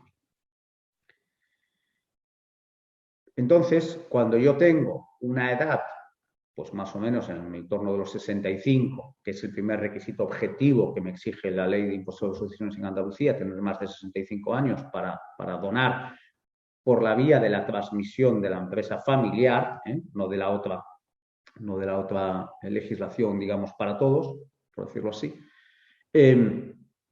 pues yo lo que estoy es transmitiendo una parte importante del patrimonio, porque imaginemos que si tenemos un apartamento que vale 200.000 euros, si yo ya tengo una edad entre los 65 y los 70 años, el usufructo tiene un valor, porque se valora cuantitativamente, tiene un valor a efectos fiscales pues, del 15%. El 85% es la nuda propiedad. ¿Qué quiere decir? Que yo estoy transmitiendo la nuda propiedad, es decir, estoy transmitiendo el 85% del valor de mi patrimonio a un coste fiscal prácticamente cero. Pero yo sigo manteniendo el usufructo, es decir, si lo alquilo, cobro yo las rentas y además lo disfruto yo. Por tanto, es un buen momento para hacer donaciones de nuda propiedad manteniendo el usufructo. Y eso afecta también a las participaciones sociales. En las participaciones sociales, el usufructo es lo que da derecho al cobro del dividendo, y aun cuando transmita la nuda propiedad de las participaciones a la siguiente generación, manteniéndome yo el usufructo, yo puedo mantener también el ejercicio del derecho de voto en la Junta. Por tanto, sigo manteniendo el control de la sociedad vía derecho de voto en la Junta, que lo tengo yo solo, sigo manteniendo la retribución de esas participaciones, la rentabilidad, que es el dividendo y que lo recibo yo, pero ya he transmitido ese porcentaje de valor importante que tienen esas participaciones a la siguiente generación. Y creo que es fundamental esto. Y esto también tiene, lógicamente, su repercusión en el testamento, que como decía antes, debe ser un testamento pensado y trabajado. Y hay que tener muy en cuenta y valorar el tema de los usufructos y también el tema de los legados. Yo soy muy pro legados en testamento. ¿Qué es un legado? El legado es dejar una cosa concreta a una persona concreta. Es decir, lo que decía antes de ese empresario que tiene testamento, que ha ido al notario, a su amigo notario, y le ha dicho, oye, quiero hacer el testamento, y le ha dicho, pues no te preocupes, tienes 2 hijos, herederos por partes iguales, y tu mujer es usufructuaria, o tu marido es usufructuario. Claro, tus herederos por partes iguales significa que todos es de los dos, y que todos de los dos, y que ellos se tienen que poner de acuerdo en yo quiero este apartamento, o yo quiero estas participaciones, o yo quiero esto, o yo quiero lo otro. ¿Qué es el legado? El legado es a mi hijo Juan le dejo las participaciones de esta empresa, a mi hijo Pepe le dejo las participaciones de esta otra empresa, a mi hijo Juan le dejo el apartamento de Zara y a mi hijo Pepe le dejo la casa de Sanlúcar. ¿Eso qué evita? Muchísimos conflictos. Muchísimos conflictos. Entonces, esto es un trabajo que lógicamente se hace por fases, pero que debe de ser un trabajo global, absolutamente global. porque creo que y estamos en un momento además muy adecuado para eso. Y después ya simplemente dar una pincelada. Lógicamente hay una planificación mercantil internacional. Sabéis el concepto de residencia fiscal de la persona física internacional y el concepto de residencia fiscal de la persona jurídica. Hay una medida de prevención, si se me permite decirlo así, que bueno, hace un año muchos empresarios se pusieron nerviosos con razón por todo lo que ha pasado en España y no voy a entrar en materia. Pero sí es cierto que, lógicamente, esto es un tema absolutamente legal y hay que dejarlo muy claro. Yo puedo tener dinero en donde yo quiera, siempre y cuando lo declare. Como sabéis, hay un documento, un impreso, una declaración informativa sin carácter económico, que es el modelo 720, donde yo debo de declarar todo mi patrimonio superior a 50.000 euros que tengo fuera de España. Una declaración informativa donde la UE, la Unión Europea, ya ha sancionado a España por las medidas sancionadoras de ese modelo 720, pero bueno, España pues no ha hecho caso y Hacienda Española sigue requiriendo ese modelo 720 y sigue imponiendo sanciones en contra de la legislación europea y en contra de los juzgados europeos. Pero que sepáis, que no lo sabéis, que tener dinero extranjero es absolutamente legal. Tener dinero en un paraíso fiscal es legal. Lo que no es legal es no declararlo. Yo puedo tener dinero en un paraíso fiscal, puedo tener una sociedad en un paraíso fiscal. Eso es legal, siempre y cuando lo declare. Si no lo declaro, es cuando es ilegal. De la misma manera que si tengo dinero en España y no lo declaro, es ilegal. Entonces, todas estas cuestiones son cuestiones de planificación fiscal internacional que en cada caso, pues dependiendo de la dimensión de la empresa y sobre todo dependiendo del tipo de negocio, evidentemente esto será posible en algunos casos y no será tan posible en otros. Si yo tengo una farmacia en Jerez, pues obviamente no voy a tener una planificación fiscal internacional. Ahora bien, si yo tengo una empresa, por ejemplo, de atún en Barbate, o tengo una bodega en Jerez que exporto a 50 países, pues a lo mejor una estructura fiscal internacional y una estructura mercantil sí me ayuda, siempre dentro de la máxima legalidad vigente, sí me ayuda a optimizar fiscalmente mi estructura, mi patrimonio. Y en eso hay territorios más o menos cercanos, como Portugal, como Malta, que tienen, Portugal ya ha dejado de ser interesante para personas físicas, Malta sigue siendo interesante. La ventaja que tiene Malta, además de que está a 2 horas de Madrid, 2 horas y media, es miembro de pleno derecho de la UE y está en el Tratado Schengen. Eso quiere decir que yo puedo ir a Malta con el carnet de identidad, dicho así, simplificando, pero es así.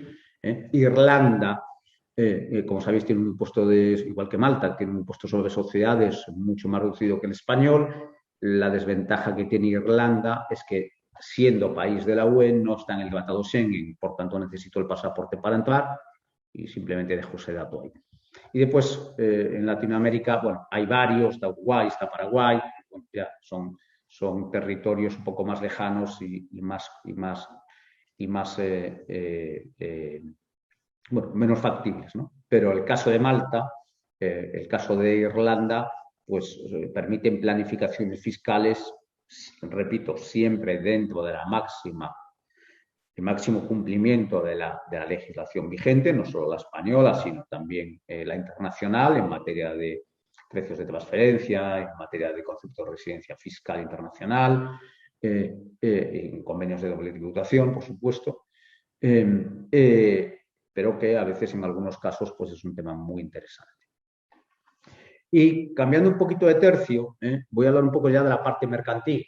Es importante que todas las empresas tengan un código de buen gobierno corporativo. Yo soy miembro del ICA, del Instituto de Consejeros Administradores, que es la Asociación Española de de consejeros y administradores, y es fundamental tener un reglamento de la Junta, es fundamental tener un consejo de administración. Las empresas familiares tienen que ir al modelo de consejo de administración. Consejo de administración que debe de estar y que ayuda a profesionalizar la empresa, que debe tener un secretario externo, que el secretario puede ser consejero o no consejero, que debe tener un consejero independiente, una persona que, siendo del sector, tenga una visión amplia o incluso no siendo del sector, tenga una visión amplia del mundo empresarial, ¿no? Debemos de hacer pactos de socios, pactos de socios. Importante cuando tenemos socios no familiares, y esto es muy habitual en el empresario pequeño y mediano, que, bueno, normalmente va con prisa, hace las cosas con un poquito de prisa. Hay que pararse en este tipo de cosas porque es medicina preventiva. Lo importante en los negocios no es cómo se entra, es cómo se sale. Es importante salir bien. Es importante salir bien, pero para salir bien hay que haberlo planificado antes. Hay que establecer una serie de normas, que en algunas son bastante parecidas a las del protocolo familiar, que hay que hacerlas y se planifican cuando las cosas van bien, es decir, cuando tenemos la ilusión de iniciar una sociedad. Cuando tenemos esa ilusión, todo se ve en positivo. Y ahí es cuando hay que planificar eso. Para eso estamos los profesionales, para batirnos, si se me permite la expresión, en duelo con el profesional de la otra parte, pero para que nuestro cliente planifique adecuadamente y tenga una salida, en el caso de que el negocio sea fallido, pues una salida buena. Importante, cuando tenemos un consejo de administración, establecer un código ético del consejero y del consejo, es fundamental. Y después, no quiero entrar en temas de protocolo familiar, como comenté antes, el tema del corporate compliance. Importante también una planificación. Sabéis que las participaciones, las acciones tienen derechos políticos y económicos. Normalmente tienen el mismo, o sea, tienen un voto y tienen o sea, un voto para ejercer el voto y tienen también, y es una acción para recibir el dividendo. Se puede planificar, hay acciones que pueden tener derechos económicos y no políticos. Y después también por los acuerdos de sindicación de voto. Voy un pelín rápido porque esto daría, obviamente, para profundizarlo mucho más, pero creo que es fundamental al menos que tengamos esta visión y que vayamos pensando en estos temas porque son fundamentales, así como el tema de la sostenibilidad, el medio ambiente, los ODS, todo eso es fundamental para que la empresa conforme una estructura de empresa que sea importante. Ahora mismo ya hay un índice bursátil americano, el Dow Jones, de sostenibilidad. Hay inversores que solo invierten en empresas sostenibles, con certificado de sostenibilidad. Y ahora va a haber un nuevo concepto. Acaban de nombrarme hace 2 meses miembro de la Fundación Mundial de la Felicidad.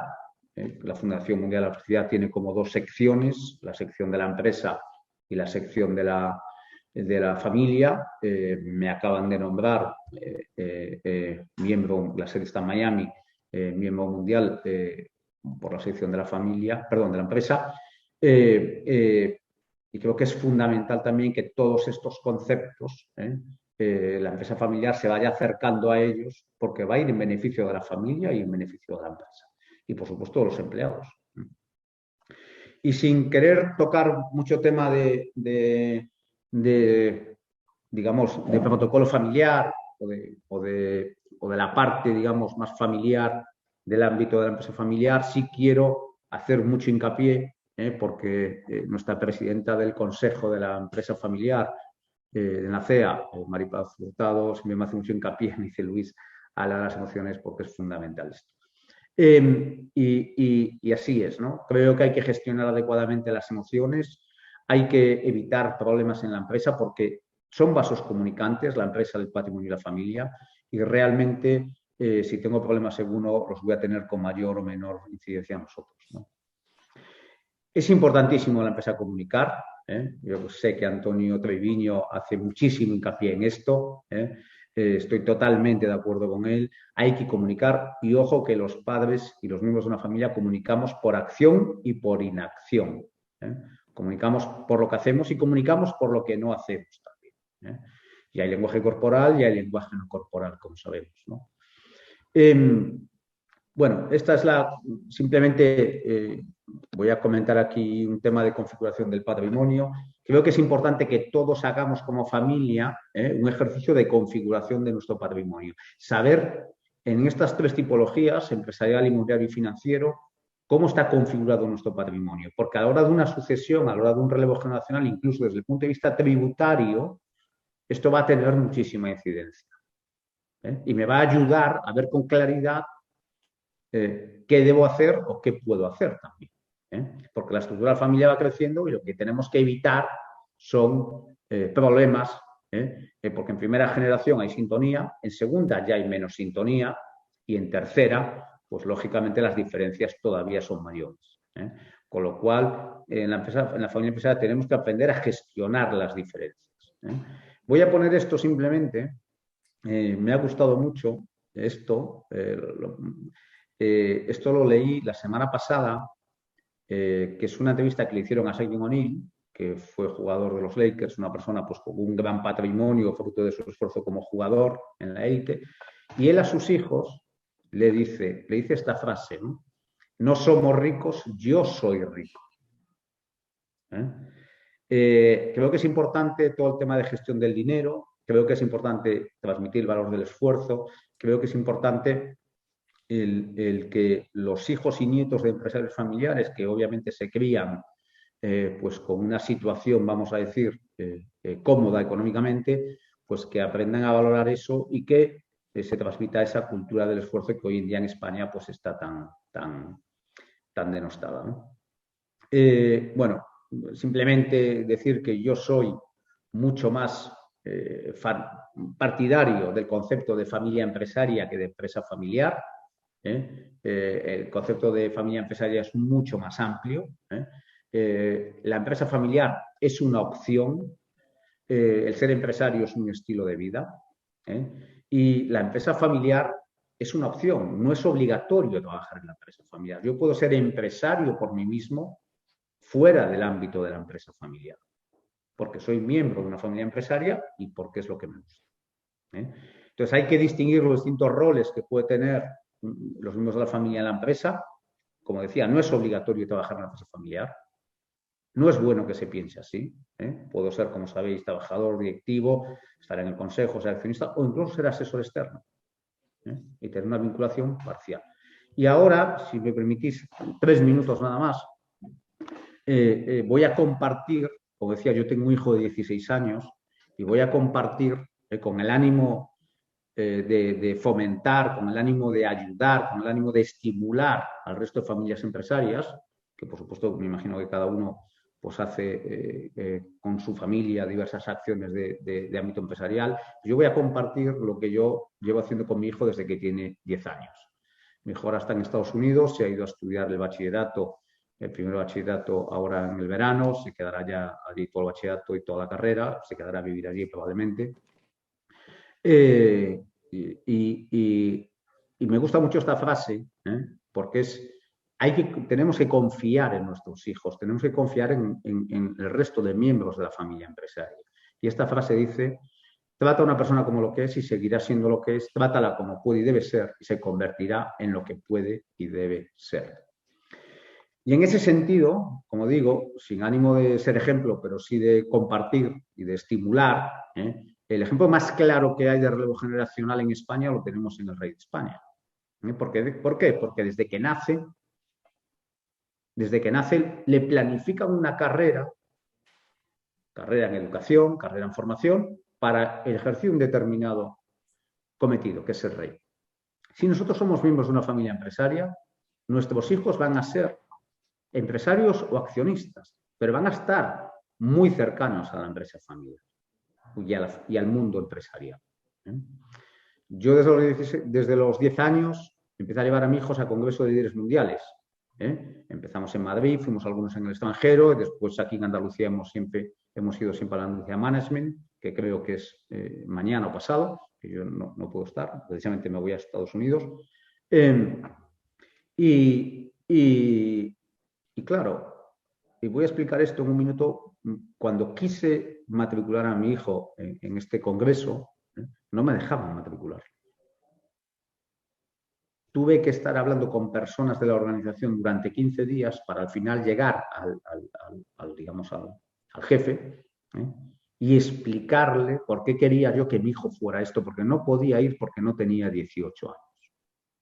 Hemos sido pioneros en España, lamentablemente, en esto. Porque por supuesto, había más de 1.500 empresarios y el único niño. Siempre ha sido el único niño allá a donde hemos ido. Esto supone una inversión en dinero, y hay que decirlo claro, y en esfuerzo. Mi hijo ha perdido clase por ir a estas cosas. Es que para mí es más importante estar en esto que la raíz cúbica de 27 o de hacer un examen que ha perdido exámenes. El examen lo puedo hacer el martes que viene. A esto no puede ir el martes que viene. Entonces, creo que es fundamental formar a nuestros hijos. Y alguno dirá, estará pensando, porque a mí me pasó eso con mi hermana. Mi hermana tiene 2 sobrinos, uno que tiene 1 año más que mi hijo, y cuando le dije, oye, quiero llevar a Santi a un congreso, quiero llevarlo, mi hijo ha estado en consejos de administración, de startups, ha estado en muchísimos, ahora me voy a Estados Unidos porque me voy a una reunión en Washington, él está en Houston, me lo voy a llevar a Washington a una reunión. Esto supone un esfuerzo en dinero y en tiempo, pero es una formación que para mí es mucho más importante que un apartamento, muchísimo más que un apartamento. Entonces, como decía, cuando yo le dije a mi hermana que me quería llevar, mi hermana lo que me contestó fue, no, Luis, si a Santi no le gusta eso. Y yo le dije, ¿y por qué no le gusta? ¿Ha ido? No. ¿Y por qué piensas tú por él? ¿Por qué pensamos nosotros que a nuestros hijos no le va a gustar eso? Entonces, los niños juegan al fútbol en el recreo del colegio porque hay un balón. Si no hay un balón, no juegan al fútbol. Si yo a mi hijo no lo llevo para ver si le gusta, no le gustará, probablemente. Entonces, hemos hecho muchísimas cosas, muchísimas. Hemos hecho cursos de gestión emocional, muchos, aquí con Víctor Coopers.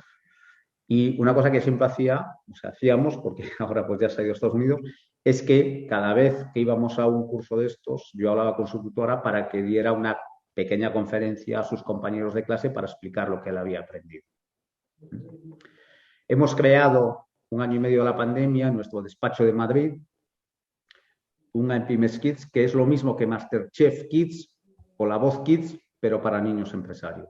Teníamos 17 niños de toda España. Teníamos niños de Sevilla, teníamos niños de Málaga, de Valladolid, de La Coruña, de Valencia, de Madrid, que nos reuníamos los sábados de 11 a 2 de la tarde, y era a las 11 para que pudieran coger el AVE por la mañana, venían con sus padres. Igual que un padre lleva a su hijo al fútbol o al baloncesto, pues esto es una cosa más. Y los niños desarrollaban proyectos empresariales con viabilidad comercial. Al final era solo para hijos y nietos de empresarios, porque los hijos y nietos de empresarios no vale como ir al colegio, y no vale como ir a un colegio internacional privado, no vale. Eso es solo educación reglada. El miembro de una familia empresaria tiene que tener una formación extraacadémica, tiene que tener una formación empresarial. Tenemos que ser disruptivos. En este programa hemos sido pioneros en España también. En España nadie hace cosas de estas. Entonces, creo que como miembros de una familia empresaria, y yo, además, por coherencia personal y profesional, siendo miembro de una familia y teniendo un despacho enfocado al relevo generacional desde un punto de vista global, por coherencia personal, debo de hacer esto conmigo. Que a él le gusta, pero le gusta porque hemos ido a muchas cosas muy interesantes y muy atractivas. Y como colofón, este pasado 11 de junio, impartió una conferencia Aprendiendo a Heredar en la Cámara de Comercio de Alicante. Hemos compartido ponencia en presencial para 60 empresarios, él y yo, y esto ha sido un poco como el colofón de todo esto, que seguiremos haciendo cosas y vamos a seguir haciendo muchas cosas, con esfuerzo y con dedicación y con recursos. Pero creo que es fundamental y, como digo, esto es mucho más importante que un apartamento. Entonces, simplemente quiero compartir esto para fomentar, para estimular, para ayudar a otras familias empresarias a que hagan este tipo de cosas, porque eso será bueno para su patrimonio, para sus hijos, incluso para ellos mismos. Porque todo lo que hacemos nosotros con nuestros hijos es una enseñanza. Y esa enseñanza que ellos perciben probablemente la transmitan también a sus hijos después. Entonces, creo que es fundamental trabajar no solo en el ámbito de la empresa, sino también trabajar en el ámbito de la familia. De la familia. Un empresario familiar, una familia empresaria tiene que trabajar los dos ámbitos. No solo la empresa, sino la familia también. Y para acabar ya con esta frase de Churchill que dice: muchos miran al empresario como luego hay que abatir, otros lo miran como la vaca que hay que ordeñar, pero muy pocos lo ven como el caballo que tira del carro. Debemos de dignificar entre todos la figura del empresario en España, que está, como sabéis, muy denostado. Entonces, el empresario crea riqueza. Yo no conozco ningún empresario que no quiera crear empleo, que no quiera crecer, que no quiera invertir. Yo no conozco ninguno. Entonces, debemos de apoyar al empresario. Aquí estamos entre empresarios y nosotros lo tenemos claro, pero la sociedad tiene que tenerlo claro. Y mientras no hagamos ese tipo de cosas, ser empresarios tendrá una dificultad añadida en España. Y para acabar, simplemente esta lección de vida de Bill Gates para transmitir el valor del esfuerzo y el valor del dinero, ¿no? Lo cuento así muy rápido. Bill Gates fue a un restaurante, comió, pidió la cuenta y cuando viene la cuenta le deja $5 de propina al camarero. Entonces el camarero le puso, que lo reconoció, le puso mala cara. Entonces le dice Bill Gates: oiga, ¿y usted por qué me pone esa cara si le acabo de dejar $5 de propina? Y entonces el tío dice: porque mire, usted es el hombre más rico del mundo y me ha dejado $5 de propina, y ayer estuvo su hija y me dejó $500 de propina. Y entonces él le responde y le dice: claro, porque mi hija es la hija del hombre más rico del mundo, pero yo soy el hijo de un leñador. Entonces, creo que es fundamental en el ámbito de la familia empresaria trabajar todas estas cosas, desde edad temprana, porque lo que se aprende de pequeño es lo que se interioriza para el resto de la vida.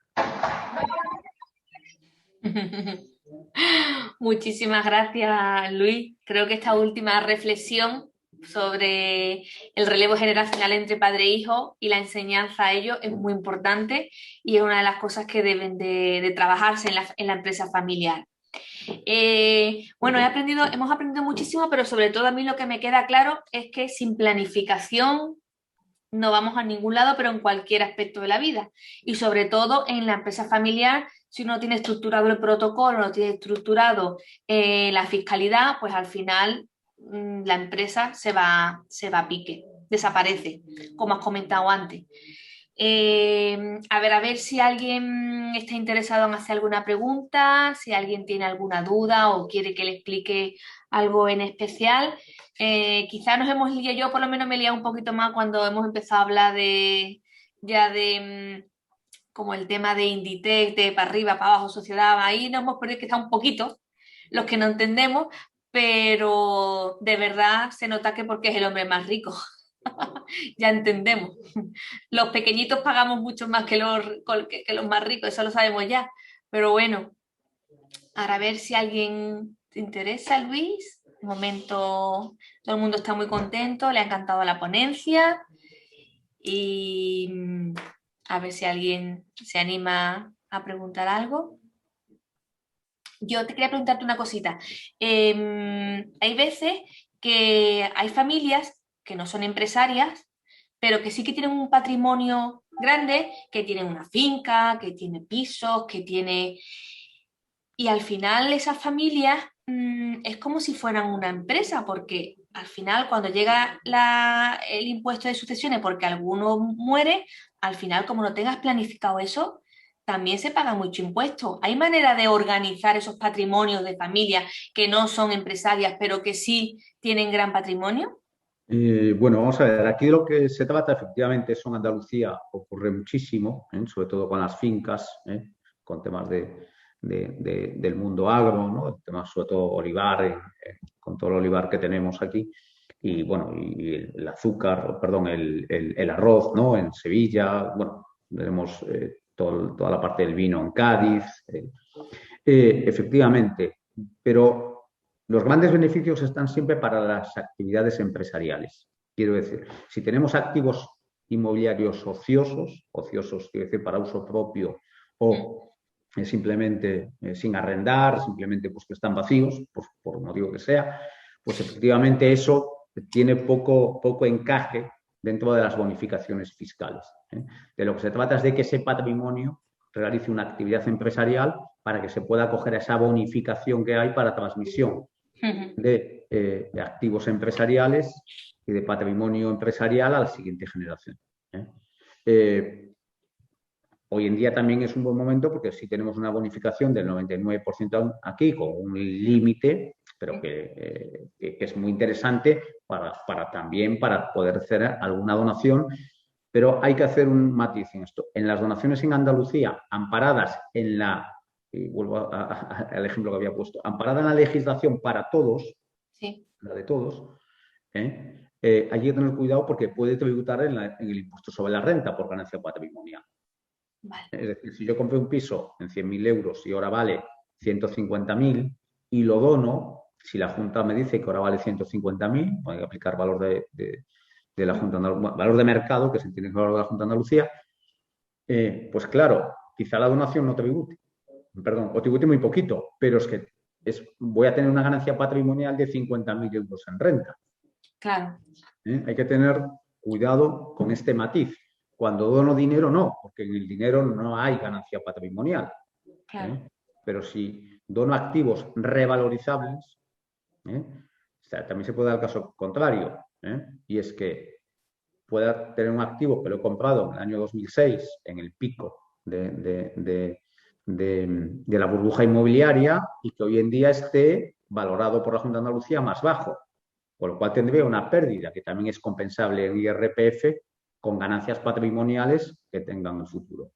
Entonces, al final esto, efectivamente, sí hay muchas herramientas, sí hay muchas figuras tributarias a las que me puedo acoger, pero obviamente hay que analizar cada caso concreto para ver cuál es la fórmula más adecuada para optimizar fiscalmente esas operaciones y ese patrimonio. Vale, muy bien. Pues eso es importante porque es verdad que eso abunda mucho en Andalucía. Es importante. Bueno, pues nadie pregunta nada. Luis, lo has hecho tan bien que está la gente que todavía está interiorizando un poquito el tema. Comentarle a todos que, ante todo, muchísimas gracias a todos por asistir, a Luis también por estar con nosotros. Es una pena que no pueda estar en el consejo el próximo 24, que estará Antonio López Triviño y que va a hablar sobre el protocolo familiar. Y bueno, que antes de irse, por favor, retiren una pequeña encuesta online que les va a salir pues, para mejorar un poquito y conocer el feedback de toda esta información. Muchísimas gracias, Luis, de nuevo. Muy bien, pues muchísimas gracias a ti, Belén, por tu apoyo. Muchas gracias, por supuesto, a la CEC por la oportunidad de estar aquí y a la CEA. Y bueno, a ver si podemos estar ya presencialmente en alguna otra ocasión y podemos también seguir comentando estos temas que son tan apasionantes para los que nos gusta el mundo de la empresa familiar y de la familia empresaria. Así que muchísimas gracias y gracias a todos por asistir también. Muchas gracias. A vuestra disposición, por supuesto, tanto en el email como sí. lo que necesitéis y podamos ser de ayuda, pues encantados de poder ayudar y colaborar. La exposición se pondrá en la página web de Sea Más Empresa, en el seminario se juntará allí, a partir de 2 o 3 días. Muy bien. Vale, muchísimas gracias y buenas tardes a todos. Muchas gracias. Un saludo. Hasta luego. Hasta luego.